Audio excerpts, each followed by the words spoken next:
நீங்க டிடிவி தினகரன் அவர்களை 2 நாளைக்கு முன்னதாக சந்தித்ததாக தகவல்கள் சொல்லப்படுது. ஏற்கனவே நீங்க சொல்லியிருந்தீங்க சந்திக்க போறேன்னு சொல்லி. எந்த மாதிரி திட்டமிட்டபடி மீண்டும் கூட்டணிக்கு அழைக்கிறேன்னு சொன்னாங்க. நீங்க இல்லைங்கண்ணா, இது ஒன்று இல்லைங்க. டிடிவி அண்ணனை பொறுத்தவரை நம்ம ஒரு விஷயத்தை புரிஞ்சுக்கணுங்கன்னா, அரசியலில் எப்பொழுதுமே இன்னைக்கு ஒருத்தர் நம்மளோட இல்லை, நான் அதனால் தூரமாக இருப்பேன் அப்படின்னு எப்பொழுதுமே நீங்கள் அரசியல் செய்ய முடியாது. டிடிவி தினகரன் அவர்களை பொறுத்தவரை 2024 நம்மோடு பயணம் செய்கிறவங்க. கடந்த 1 மாத காலமாக தொடர்ந்து சுற்றுப்பயணத்திலேயே இருந்தாங்க. ஏன்னா அவருடைய பத்திரிகை சந்திப்பு எல்லாமே பார்த்தீங்கன்னா வெளியே தான் இருந்தாங்க. நான் என்டிஏ கூட்டணியிலிருந்து வெளியே வருகின்றேன் என்று சொன்னதும் கூட சென்னைக்கு வெளியே. ஸோ 1 மாத காலம் சுற்றுப்பயணம் முடிச்சுட்டு சென்னைக்கு வந்த பிறகு தொலைபேசியில் பேசினாங்க, சென்னைக்கு வந்துட்டேன் அப்படின்னு. அதனால் சென்னைக்கு வந்த பிறகு சந்திக்கலாம் என்று முதல்ல பேசியிருந்தோம். அந்த அடிப்படையில் நான் தொலைபேசியிலேயே பேசிகிட்டு இருக்கோம், நேரில் பார்க்கணும் அப்படின்னு. அதனால் அண்ணன் டிடிவி தினகரன் அவர்களை நான் சந்தித்தது உண்மைதான். அது ஏற்கனவே உங்களுக்கு நான் சொல்லியிருந்தேன். நான் எப்பொழுதும் சொல்கின்ற அதே கருத்தை தான் அவர்கிட்டயே வலியுறுத்தினேன். தமிழகத்தை பொறுத்தவரை இன்றைக்கி அரசியல் களம் எப்படி இருக்குது, அரசியல் நிலைமை எப்படி இருக்குது, அதே போல் அவருடைய பார்வை எப்படி இருக்குது, திராவிட முன்னேற்றக் கழகத்தினுடைய கூட்டணி வீழ்த்தப்பட வேண்டும் என்றால் என்ன நடக்கணும் என்பதையெல்லாம் இருவரும் பேசினோம். இது ஒரு வெளிப்படையான சந்திப்பு தான். எப்பொழுதும் டிடிவி தினகரன் அவர்களும் நானும் அல்லது பாரதிய ஜனதா கட்சியும் தொடர்ந்து அந்த நட்புணர்வு அப்படியே தான் மெயின்டைன் பண்ணுறோம். அதனால் எனக்கு நம்பிக்கை இருக்குது. இந்த நவம்பரில் முடிவெடுக்கிறேன்னு சொல்லியிருக்கிறாங்க. நிச்சயமாக திமுகவை வீழ்த்த வேண்டும் என்றால் தேசிய ஜனநாயக கூட்டணி மட்டும்தான் இதை செய்யும் அப்படிங்கிறது எனக்கு நம்பிக்கை இருக்குது. அது அண்ணன் டிடிவி தினகரன் அவங்ககிட்ட நான் வலியுறுத்தி இருக்கிறேன். மறுபடியும் நீங்கள் மறுபரிசீலனை செய்யுங்க, யோசுங்க அப்படின்னு. அதன் பேர் அவருடைய முடிவு. நம் காலம் இருக்குது, காத்திருப்போம். சின்ன சின்ன மனஸ்தாபங்கள் எல்லாமே அரசியலில் கடைசியாக தேர்தல் களத்தினுடைய சூடு வரும் பொழுது அது மாறும் என்பது என்னுடைய நம்பிக்கை. அதே நேரத்தில் நான் எப்பொழுதுமே டிடிவி தினகரன் அவர்களாக இருக்கட்டும், தேசிய ஜனநாயக கூட்டணியில் இருக்கக்கூடிய எல்லா தலைவர்களையுமே மதிக்கக்கூடிய மனிதன். 2024 நம்மை நம்பி வந்தவர்கள்.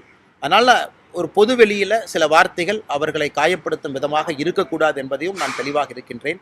அதனால் இதெல்லாம் அடிக்கடி சந்தித்து பேசும் பொழுது ஒரு நட்புணர்வு தொடர்ந்து இருக்கும். நீங்கள் நான் சந்திக்கவே மாட்டேன், நீங்கள் ஒரு பக்கம் நான் ஒரு பக்கம் அப்படின்னு நீங்கள் நினச்சிங்கன்னா அரசியலில் நிரந்தர எதிரிகள் நண்பர்கள் இல்லை என்பதற்கு ஒரு அர்த்தம் என்னென்னா கூட்டணிகள் மாறும், தலைவர்கள் மாறுவாங்க. அதன் அடிப்படையில் தான் அந்த சந்திப்பு இருந்தது. டிடிவி அவர்களை சந்தித்தீங்க, அடுத்து ஓபிஎஸ் அவர் ஏற்றுக்கொண்டால் அது தற்கொலைக்கு சமன்ற லெவலுக்கு அவருடைய ஸ்டேட்மெண்ட் வச்சிருக்கிறார். நம்ம ஒரு விஷயத்தை புரிஞ்சுக்கணுங்கன்னா, அவருடைய கருத்து, கட்சியினுடைய கருத்து சொல்லியிருக்கிறாங்க. இருந்தும் நாம் அவரிடம் மாற்று ஒரு கருத்தை வைப்பது தவறில்லை. ஏற்றுக்கிறதும் ஏற்றுக்காதும் அவருடைய இஷ்டம், அவருடைய கட்சியினுடைய கோட்பாடு. அதே நேரத்தில் நாம் அந்த கடமையை செய்யவில்லை என்று சரித்திரம் சொல்லக்கூடாது. 2026 தேர்தலுக்கு பிறகு நீங்கள் நிறைய பத்திரிகை நண்பர்கள் இருக்கிறீங்க, நீங்கள் கை நீட்டி குற்றம் சாட்டி விடக்கூடாது, சரித்திர பிழையாகி விடக்கூடாது, இன்னும் கொஞ்சம் அவுட்ரீச் பண்ணியிருக்கணும், இன்னும் கொஞ்சம் பேசியிருக்கணும், இன்னும் கொஞ்சம் எஃபர்ட் போட்டிருக்கணும், நீங்கள் யாரும் சொல்லக்கூடாது. அதே நேரத்தில் நாம் புரிந்து கொள்ள வேண்டும், அரசியலில் நிரந்தர எதிரிகளும் நண்பர்களும் இல்லை. அதனால் பொறுத்திருப்போம். நேற்று கேரளா போயிருந்தீங்க, அங்கே போயிட்டு கேரளா முதலமைச்சர் குறித்து சர்ச்சையான பேசியிருக்கேன், பிட்பாக்கெட் பேசியிருந்தீங்க. ஆனால் கேரளாவில் எப்பொழுதுமே நம்ம ஒரு விஷயத்தை புரிஞ்சுக்கணுங்கன்னா, அந்த அரசியல் களம் வேறுங்கன்னா, அங்கே பாரதிய ஜனதா கட்சியினுடைய தொண்டர்களை கொடுமைப்படுத்துகிறாங்க. அங்கே நீங்கள் கேரளா போனீங்கன்னா கம்யூனிஸ்ட் கட்சியை பொறுத்தவரை கண்ணூரில் ஆரம்பித்து பினராயி விஜயன் அவர்களுடைய சொந்த தொகுதியில் ஆரம்பித்து 1960 காலகட்டத்திலிருந்து கேஸ் எடுத்து பாருங்கள். பாரதிய ஜனதா கட்சியினுடைய தொண்டர்கள் வெட்டி படுகொலை செய்யப்பட்டிருக்கின்றார்கள் கம்யூனிஸ்ட் கட்சியின் கையில். கம்யூனிஸ்ட் கட்சி அங்கே குண்டாயுசம் மாதிரி தான் பண்ணுவாங்க. அதனால் பாரதிய ஜனதா கட்சியினுடைய தொண்டர்கள் தலைவர்களை இழந்திருக்கிறோம். அதனால் புரிந்து கொள்ள வேண்டும், இன்னைக்கு ஐயப்பனை பொறுத்தவரை சபரிமலையில் 2024-25 421 கோடி ரூபாய் மொத்தமாக ஐயப்பனுக்கு பக்தாதிகள் எல்லாமே நன்கொடையாக காணிக்கையாக கொடுத்துருக்குறாங்க. அதுக்கு முன்னாடி 360 கோடி 340 கோடி கடந்த மூன்று ஆண்டு 340 360 421 கோடி. இதை கூட்டி கழித்து பாருங்கள், இதுலேயே கிட்டத்தட்ட 1100 கோடி வந்துருச்சு. ஆனால் இவங்க என்ன சொல்கிறாங்க, அடுத்த 50 ஆண்டு காலம் சபரிமலா மாஸ்டர் பிளானில் 1000 கோடி ரூபாய் நாங்கள் ஐயப்பனுக்கு ஒதுக்கி இருக்கின்றோம். அடுத்த 50 ஆண்டு காலம் 1000 கோடி எங்கே இருக்குது? 3 ஆண்டுகளில் ஐயப்பன் வந்த நன்கொடை காணிக்கை மட்டுமே 1100 கோடி. அப்போ இது பிக் பாக்கெட் இல்லாமல் வேறு என்னங்கண்ணா? சேகர்பாபு அவர்கள் அந்த மீட்டிங்க்கு போகிறாங்க. மீட்டிங்கில் போய் என்ன கேட்குறாங்க, எங்களுக்கு 5 ஏக்கர் கொடுங்க. தமிழ்நாட்டில் கோயில் நிலத்தை 1,25,000 ஏக்கரை காணா, முதல்ல அந்த ஏக்கரை பிடிங்க. அதை விட்டுட்டு சபரிமலையில் போய் 5 ஏக்கர் எதுக்கு கேட்குறீங்க? மேடையில் பிடிஆர் அவர்களும் போயிருந்தாங்க. மேடையிலேயே சண்டை. என்ன சண்டை? பிடிஆர் அவர்களை முன்னாடி பேச கூப்பிடல, லேட்டாக பேச கூப்பிட்டீங்க. தமிழகத்திலிருந்து சென்ற 2 அமைச்சர்களும் இதைத்தான் செய்துவிட்டு வந்திருக்கின்றார்கள். செகண்ட், ஐயப்பனுக்காக நடக்கக்கூடிய ஒரு இன்டர்நேஷ்னல் கான்ஃபரன்ஸில் சனாதன தர்மம், இந்து தர்மத்தை வேறிருக்க வேண்டும் என்று பேசக்கூடிய திரு மு.க. ஸ்டாலின் அவர்களுக்கு என்ன வேலை? எதற்காக பினராயி விஜயன் அவர்கள் திரு மு.க. ஸ்டாலின் அவர்களை சிறப்பு விருந்தினராக கூப்பிடணும்? நான் போக மாட்டேன் என்பதற்காக 2 அமைச்சர்கள் அனுப்பி வச்சிருக்கிறாங்க. அதையெல்லாம் அங்கே பந்தளத்தில் பேசுவதற்கு ஒரு வாய்ப்பு. காரணம், நீங்கள் நேற்று அங்கே பந்தளத்தில் இருந்தக்கூடிய அந்த கூட்டம், ஆயிரக்கணக்கான பக்தர்கள் கூட்டம் பார்த்தீங்கன்னா தமிழ்நாட்டிலேருந்து அவ்வளோ பேர் வண்டி எடுத்துகிட்டு பஸ் எடுத்துகிட்டு அவ்வளோ ஐயப்ப பக்தர்கள் வந்திருந்தாங்க. அதனால் பிக் பாக்கெட் என்று பேசுவது ஐயப்பனை பிக் பாக்கெட் தான் நீங்கள் பண்ணுறீங்க. அவ்வளோ பணம் வருது, ஆனால் நீங்கள் திரும்ப ஐயப்பனுக்கு எவ்வளோ பணத்தை இன்வெஸ்ட் பண்ணுறீங்க? 1100 கோடி ரூபாய் 3 ஆண்டுகளில் ஐயப்பன் உங்களுக்கு கொடுத்துருக்காரு. நீங்கள் 50 ஆண்டுகளுக்கு 1000 கோடி ரூபாய் செலவு பண்ணுவீங்கன்னா வேற என்ன கணக்கு? செகண்ட், விஜயன் அவர்கள் அடிப்படையில் அவர் கடவுளை நம்பாதவர், கடவுள் இல்லை என்று சொல்லக்கூடியவர். கேரளத்தினுடைய முதலமைச்சர் திரு விஜயன் அவர்கள், அவர் ஐயப்பனுக்காக மாநாடு எப்படி எடுக்க முடியும்?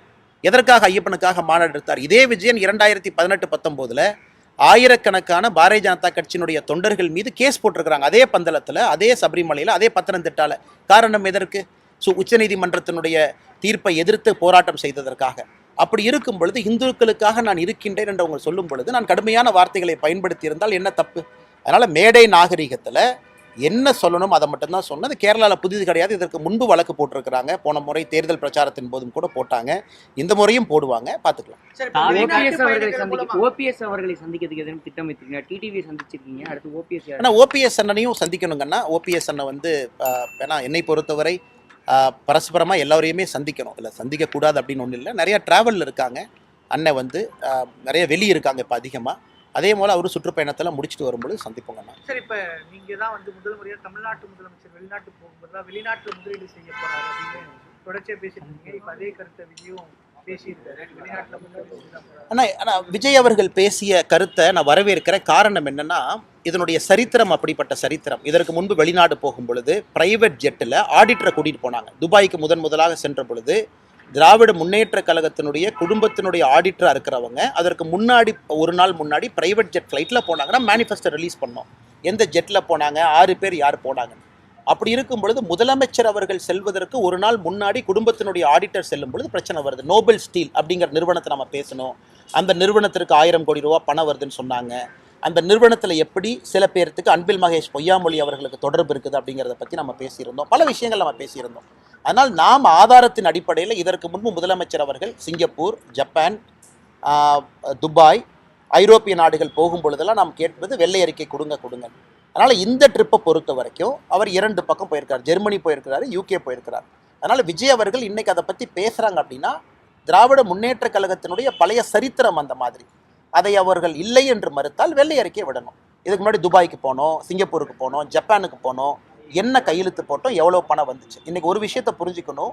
எல்லா நிறுவனங்களுமே மேக் இன் இந்தியா திட்டத்தின் மூலமாக, மத்திய அரசு மூலமாக, PLI மூலமாக ஒரு மாநிலத்துக்கு வர்றாங்க. அவங்க வருவேன் என்று சொன்ன பிறகு இங்கே இருக்கக்கூடிய இன்வெஸ்ட் தமிழ்நாடு அங்கே போய் அவங்கக்கிட்ட ஒரு டீலை போட்டு முதலமைச்சரை போய் ஃபோட்டோ எடுப்பதற்காக இங்கே அமர வைத்து ஃபோட்டோ எடுத்து ரிலீஸ் பண்ணுறாங்க. இது இவர்கள் கொண்டு வந்த முதலீடா அல்ல அந்த நிறுவனங்கள்? நான் ஒரு விஷயம் புரிஞ்சுக்கணுங்கன்னா, ஒரு மல்டிநேஷ்னல் கம்பெனி ஒரு முதலமைச்சர் போறாருங்கிறக்காக 100 கோடி போட மாட்டாங்க, 500 கோடி போட மாட்டாங்க. ஒரு வருடத்திற்கு முன்பே முடிவு செய்வார்கள், அடுத்த ஆண்டு எக்ஸ்பான்ஷனுக்கு நான் பணம் போடணும். ஸோ மேக் இன் இந்தியா திட்டத்தின் மூலமாக வரக்கூடிய பணத்திற்கெல்லாம் இவங்க கொண்டாடுறாங்க. நேற்று பாருங்கள், 30,000 கோடி கப்பல் கட்டுமானத்துக்கு வந்து யார் கொடுக்குறா?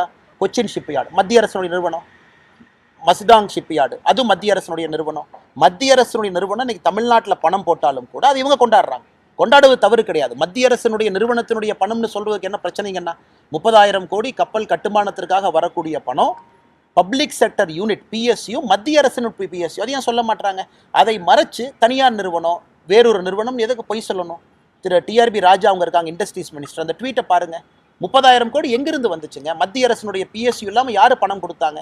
எல்லாத்தையும் மறைச்சு எத்தனை நாளைக்கு அவங்களால வண்டி ஓட்ட முடியும்? அதன் அடிப்படையில் திரு விஜய் அவர்கள் பேசியிருப்பதை நான் வரவேற்கிறேன். விஜய்க்கு பின்னால் பாஜக இருக்குன்னு சொல்லி சபாநாயகர் அப்பாவு தெரிவித்தார். ஆனால் அப்பா அவர்கள் மாதிரி கட்சி மாறி முதல்ல திரு ஐயா கருணாநிதி அவர்களை துரோகி என்று அப்பாவு சொன்னார், மோசக்காரன் அப்பாவு சொன்னார்.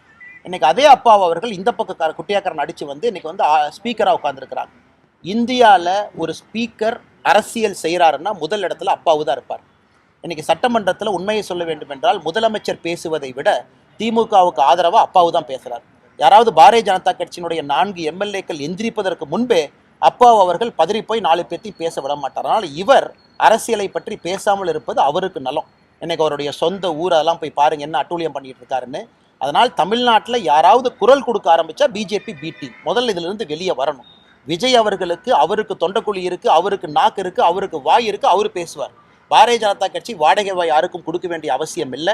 அதனால் அப்பாவு அவர்கள் இந்த விஜய் ஃபோபியா, BJP ஃபோபியா, இந்த ஃபோபியாவிலிருந்து வெளியே வந்துட்டு அவருடைய கடமையை திறம்பட அவர் செய்யணும். ஆனா கடைசி கேள்வி, ரஜினி அவர்களையும் செங்கோட்டையன் அவர்களையும் நீங்க பார்த்ததாகவும் அண்ணா ரஜினி சாரை நான் அடிக்கடி பார்ப்பேங்கண்ணா. மாதத்திற்கு ஒரு முறை 2 மாதத்திற்கு ஒரு முறை நான் ரஜினி சாரை அடிக்கடி பார்ப்பேன்.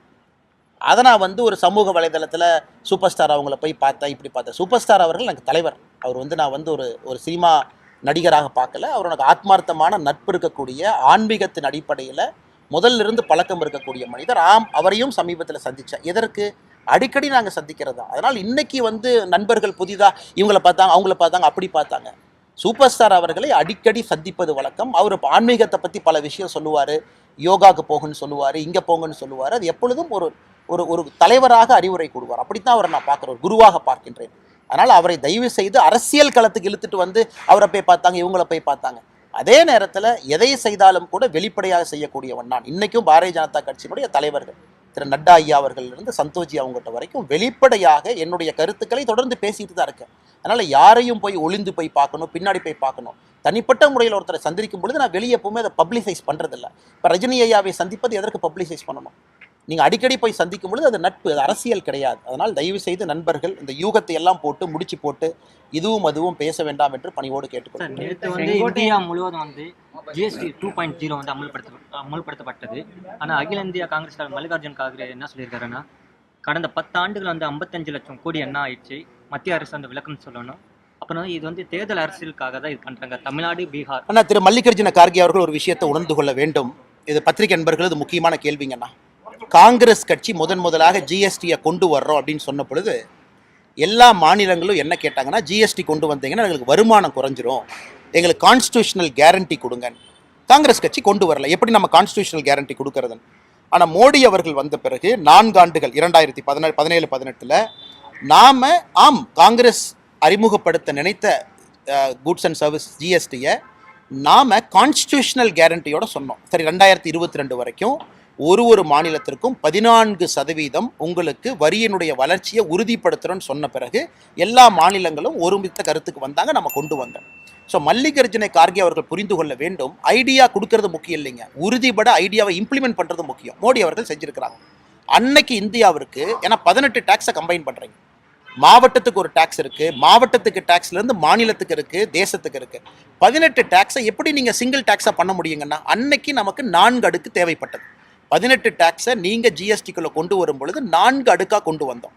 இன்னைக்கு ஜிஎஸ்டி ஸ்டெபிலைஸ் ஆயிடுச்சு, வருமானம் வருகிறது, வருமானம் பெருகுகிறது. எல்லா பிஸ்னஸஸும் கூட அந்த ஜிஎஸ்டிக்கு அடாப்ட் ஆயிட்டாங்க. இன்னைக்கு 4 அடுக்கிலிருந்து 2 அடுக்குக்கு வந்திருக்கின்றோம். இன்னைக்கு 2 அடுக்குக்கு வந்திருக்கோம். அதை நம்ம பாராட்டணும். அந்த 2 அடுக்குக்கு வருவதற்கு 2017 8 ஆண்டுகள் தேவைப்படுகிறது. இன்னும் 10 வருஷம் கழிச்சு 1 அடுக்குக்கு வருவோமா? வரலாம். மத்திய அரசை கேட்கணும். இன்னும் 10 வருஷம் கழிச்சு 2035, 32 சிங்கிள் டாக்ஸேஷனுக்கு போகலாமா? அதை மத்திய அரசு முடிவு பண்ணணும். 4லிருந்து 2க்கு வந்திருக்கும். இதை அவங்க எப்படி மாற்றி பேசுகிறாங்க? இத்தனை காலமாக நீங்கள் 4 அடுக்கு டேக்ஸ் வச்சு கொள்ளையடிச்சிங்க. அது எப்படி கொள்ளையடிச்சிங்க? அந்த பணம் மக்களுக்கு தானே வந்துச்சு. 4 அடுக்கில் வசூலான ஜிஎஸ்டி என்பது மாநிலத்தில் அரசுக்குத்தானே வந்துச்சு, அது நமக்குத்தானே வந்துச்சு, அது வரியாத்தானே வந்துச்சு. அதனால் இன்னைக்கு மல்லிகார்ஜுன கார்கே போன்ற ஒரு மூத்த தலைவர், கிட்டத்தட்ட 80 வயசுக்கு மேலே இருக்கிறவங்க, 60 ஆண்டு காலமாக அரசியல் இருக்கிறவங்க, முக்கியமான ஒரு கட்சியை சார்ந்தவர்கள், காங்கிரஸ் கட்சி பேரியக்கத்தினுடைய தலைவராக இருக்கிறவங்க, முன்னுக்கு புறனாக அவர் பேசுவது அழகல்ல.